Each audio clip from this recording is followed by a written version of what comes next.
অবশ্যই আছে, কারণ পৃথিবীর বিভিন্ন দেশে মানুষরা সমলিঙ্গে বিয়ে করতেছে। এমনকি আমাদের প্রফেসর ডক্টর মোহাম্মদ ইউনূসের বড় মেয়ে যে মনিকা ইউনূস, আমি শুনেছি সেও নাকি লেসবিয়ান। তো এরকম পৃথিবীর বিভিন্ন দেশে বিভিন্ন মানুষ সমকামিতায় লিপ্ত, এটা নিয়ে আমার তো কোনো আপত্তি নেই। এখন গোপনে গোপনে তো গ্রহণ করেছে, এখন কি প্রকাশ্যে আসলে গ্রহণ করতে চায় না। যেমন ডক্টর মোহাম্মদ ইউনূস ওনার বড় মেয়েকে তো ত্যায্য করেনি, আমি যতটুকু জানি। ঠিক আছে, তো এখন ডক্টর মোহাম্মদ ইউনূস যদি তার বড় মেয়ে সমকামী লেসবিয়ানকে গ্রহণ করতে পারে, আমাদের গ্রহণ করতে সমস্যা কোথায়?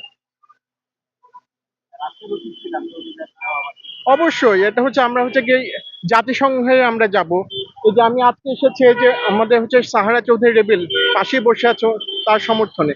তা এখানে দেখা যাচ্ছে আস্তে আস্তে ভিড় বেড়ে যাচ্ছে আর কি। এখানে সমস্ত বুদ্ধিজীবীরা চলে আসবে, আশা করা যাচ্ছে যে আরো একদিন যদি লাগে, এরপর মানুষ জানার পর ওখানে হাজার হাজার মানুষ চলে আসবে এর সমর্থনে।